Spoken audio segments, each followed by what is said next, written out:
15 y 22 minutos de esta tarde, Pablo Hacker, la Navidad de Milei. ¿A dónde pasará la Navidad? A mí qué me importa. El presidente de la Nación. ¿Estará en los caniles con sus perros que no existen? No lo sabemos, ¿eh? ¿No? No existe ninguno de los perros, ¿no tendrá Mira, uno yo al menos? hay una cosa que lo hablaba con Juan González, el biógrafo. El que escribió el libro El Loco. El loco. Algún día me gustaría juntar a él con Victoria De Masi, que escribió el libro de Karina, sobre Karina, y ¿no? a ver y cruzar ahí. La verdad es que no hay fotos de ellos, no hay ni fotos ni video, y hablando con personas que están acreditadas en Casa Rosada y en Olivos, que tienen acceso, eso no los ven. Usted sabe que en muchos medios de comunicación, incluso algunos que son críticos o semicríticos de la administración de Javier Milei, está prohibido hablar del asunto de los perros Sí. y de la vida íntima del elenco que gobierna la presidencia de la Nación, empezando por Milei y su hermana Karina. Y hay algunos medios en donde la palabra, el nombre propio Santiago Caputo está también prohibido. Algunos temas que no se hablan, en absoluto no se hablan, porque son cosas que realmente desencajan al presidente. Lo que sigue sucediendo es que el presidente nos desencaja a todos. Y mientras se festeja que el riesgo país está en torno a los 800 puntos y estas cuestiones, y esta baja de inflación totalmente mentirosa, baja nominalmente, hay que diferenciar lo nominal de lo real y de lo comparativo, porque nada tiene sentido si uno lo mira en una foto, todo es una película, ¿no? Entonces me gustaría hacer un repaso más o menos rápido, porque tampoco quiero aburrirlos en un día de festejos, cada uno prosperidad, va de paz. y tengo ganas de tener un espíritu navideño, pero No me sale. no me sale. No me sale, y entonces vamos a contar uno de los números. A ver, no me sale, pero yo lo que quiero dejar con esto, lo que me gustaría, lo que trato de hacer es que recuerden, que piensen, que se reflexionen, y que después en el momento cuando uno vaya a las urnas, que esto no vuelva a pasar. Este año, donde supuestamente la inflación bajó un montón, la inflación va a ser del 112% anual. Y si se compara interanualmente es del 160%. Lo decía Pablo Cherry, digamos, en el 2015 teníamos en torno al 1.8 mensual, y hoy, después de 12 meses de ajuste brutal, y de caída en el consumo, o sea, de cerrar todos los grifos, recién se llega a un 2.4 el último registro que se tiene de noviembre. O sea que estamos celebrando, primero, que es la paz de los cementerios, como dijimos en la columna anterior, pero segundo, algo que no tiene ningún tipo de vuelta para decir que es un triunfo. Pero además, la deuda externa a la Argentina, que ronda los 490.000 millones de dólares, creció más de 90.000 millones de dólares este año. O sea que nos seguimos endeudando. Solo si tomamos al señor ministro de Economía, Caputo, él es responsable de un porcentaje enorme de la deuda que toma la Argentina entre las dos administraciones que tiene. Es más del 30%. Es como si el Fondo Monetario Internacional lo hubiera puesto de ministro de Economía para que endeude al país con el fondo. Claro, o sea, porque además Pues la deuda es más que es como es. Así como lo decís, Carlos. es tal cual. Bien, como pasó con Domingo Felipe de las Mercedes Caballo. Exactamente. Exactamente. Si estuviese Eve acá estaría a los gritos diciéndolo, pero que no hay una Eve de Bonafini.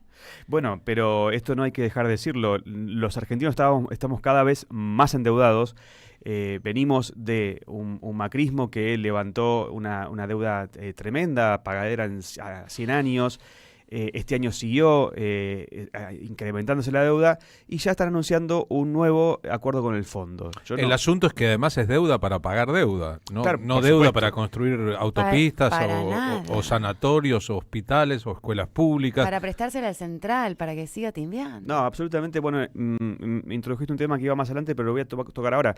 La obra pública. La obra pública explica un porcentaje, casi el 30% de la reducción del gasto público. El gasto público se redujo efectivamente en torno a un 30%, y la obra pública en cero es lo que, permite justamente esta falsísima, mentirosísima superávit fiscal, porque básicamente, si vos dejás de pagar la luz en tu casa, el gas, no le das de comer a tus hijos, dejaste de pagar, no sé, el transporte, y claro, por supuesto vas a tener un poco más de pesos y vas a tener un superávit. Lo Pero que pasa es que no. ahí no se estás jode viviendo. un montón de gente, ¿no? Se jode un montón de gente, sí.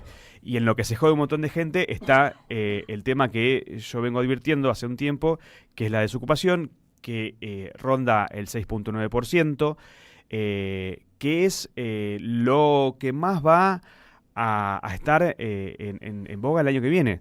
La Argentina es el país con menos previsión de crecimiento de empleo del mundo. Esto lo logró Javier Milei y su política económica de ajuste y aniquilación, diría yo, del mundo laboral. Solo en el tercer trimestre se perdieron 300.000 puestos privados de trabajo. En el sector público, depende a quién le preguntes, pero Milei, vamos a poner fuente Milei, él se ufana de que echó a 50.000 empleados públicos. Algunos sindicatos dicen que son un poco menos y que han podido defender un poco más el empleo público, pero de mínima, a ver, son 40.000 personas en el sector público que perdieron su empleo. El sector público es uno de los más castigados en cuanto a lo salarial, porque son esta especie de, para el gobierno, ñoquis, personas que no aportan ningún valor, que no hacen nada. Tengan en cuenta que una persona que trabaja en el Estado, su sueldo en relación con la inflación, con los gastos que tiene, está cobrando casi la mitad que el año pasado. Recuerden el dato que reveló Sergio Massa durante el debate presidencial con respecto a Javier Milei y su intento de ingresar como empleado del Estado a un banco Rechazado. y su examen psicofísico que fue rechazado. Si un psicólogo de barrio, digamos, analizara esto, el odio a los empleados del Estado por alguien que no pudo ingresar al Estado porque le rechazaron el psicofísico, por ahí sacaríamos algunas conclusiones, ¿no? Sí, yo creo que sí. Y además en el mundo laboral, que no es solamente la desocupación, porque la desocupación es como, a ver, es la alarma roja que titila muy fuerte y hace un ruido y digamos, es lo más preocupante. Pero hay un montón de otras categorías que son también muy, muy preocupantes. Una es la subocupación. Son las personas que trabajan hasta 35 horas semanales, no porque quieren, sino porque no consiguen nada mejor. Bueno, la subocupación está en torno al 11.4%. Y la presión, esto es llamado por los economistas, la presión sobre el mercado laboral trepó al 30%. ¿Qué significa esto? Que hay un 30% más de personas que están buscando o un trabajo o un segundo o tercer trabajo para poder llegar a fin de mes. Bien, en la sociedad del cansancio, gente que necesita 2 o 3 trabajos para poder sobrevivir o subsistir mínimamente, ¿no? En un país en que una familia tipo necesita 2 millones de pesos mínimo para llegar a fin de mes. Estos asuntos hay que... Mínimo, ¿no? Hay que ponerlos y visibilizarlos todo lo suficiente y repetir los datos, porque también hay una cortina de humo de esta realidad. Parecería ser que lo que no se ve o lo que no se muestre no existe. Y al respecto ha habido muchas estrategias en la historia para que la mayoría de las personas tengan una visión edulcorada de una realidad que no es tan edulcorada, apenas mira uno al costado o al borde. Durante la dictadura militar, por ejemplo, en el Mundial 78, cuando venían las delegaciones extranjeras, el periodismo extranjero, había un ojo externo mirando la sociedad argentina. No solo se ocultaba el tema de los desaparecidos, sino la enorme cantidad de pobreza que había creado la dictadura militar. Una de las cosas que se hizo fue vallar o poner carteles delante de las villas miserias. Entonces no se veía... Tapiar la 31. Por ende no existía. Sí. Tapiar la 31, la Villa San Martín en Mendoza. Es decir, lo que el ojo de afuera no ve, para el ojo de afuera no existe. Los desaparecidos no están, son una entelequia, no están en ninguna parte. Muéstreme alguno, muéstreme a alguien. Las madres de Plaza de Mayo no tenían acceso hasta que la televisión holandesa las mostró en la plaza. Los pobres no están. Eso es una forma. El capitalismo hoy, con sus grandes campañas de publicidad, el capitalismo no tiene campañas de publicidad propia, sino que la hace la comunicación y las hacen las agencias de publicidad que insisten en el consumo permanente. Oculta a sus pobres de una manera impresionante. Es decir, si uno ve producción cultural audiovisual estadounidense, no están, salvo en casos excepcionales, los mendigos, los yonkis, los pobres, los desamparados, los homeless, no están. Ahora, cuando uno va a las ciudades, cuando uno sale del circuito central de Manhattan y va hacia un costado, cuando uno sale del circuito central de Los Ángeles y va hacia un costado, cuando uno sale de la opulencia petrolera de Texas y va hacia un costado, se encuentra con un panorama que a veces las redes sociales muestran completamente devastador. Es decir, las víctimas del sistema en que se vive, en el capitalismo concentrado en el país, que es una de las dos grandes potencias del mundo, causan pavor, parecen una película de terror. Thriller de Michael Jackson es menos que lo que ocurre en esa realidad. Son los descartados por el sistema, que el sistema mismo se encarga de poner bien a un costado y de guiar al ciudadano promedio para que nunca tropiece con esa realidad. Eso no quiere decir que no exista. Es lo que está pasando en parte en la Argentina. Si uno ve las publicidades de la Ciudad de Buenos Aires, hermosa ciudad, la Ciudad de Buenos Aires, verá la exclusión de todo aquello que desagrade al ojo del que cree que aquí, en esta ciudad, las cosas transcurren normalmente y bellamente cuando hay un 30 y pico % de personas que están debajo del límite de pobreza en la ciudad más rica del sur de América. Bueno, ahí justamente con la pobreza la están ocultando, absolutamente ocultando. Este gobierno sumó 10 millones, 10 puntos en los niveles de pobreza y lo oculta por es largo de explicar, podríamos hacerlo para la columna que viene, ya que vamos a ir tirando buenas noticias, cómo el INDEC oculta la pobreza. O sea, de repente la cantidad de pobres bajó al 38%, lo que es un salto completamente del imposible. 55, claro, es absolutamente imposible.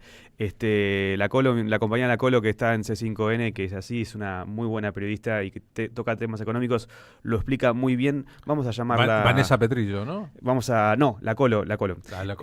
El jueves la vamos a llamar y le vamos a pedir justamente que haga, porque lo explicó clarísimo. Es una persona que además estudió economía y sabe cómo difundirlo. Porque se está haciendo justamente metiendo en la canasta básica, o en realidad quitando cosas de la canasta básica, cosas fundamentales. Por ejemplo, los servicios.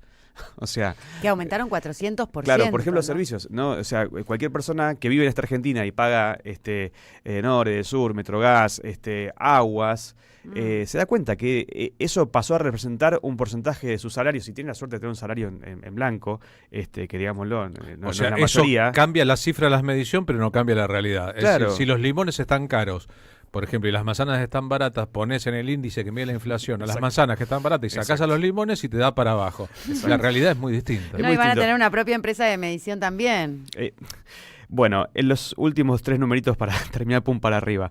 11.000 pymes productivas, lo contamos hace poquito también, que cerraron. Cerraron 11.000 pymes. 11.000 pymes productivas. O sea, son pymes que con su trabajo son parte de la cadena de producción en Argentina. Pero si vos contás después, por ejemplo, solamente supermercados, mercaditos más que supermercados, mercados, kioscos, 10.000 que cerraron.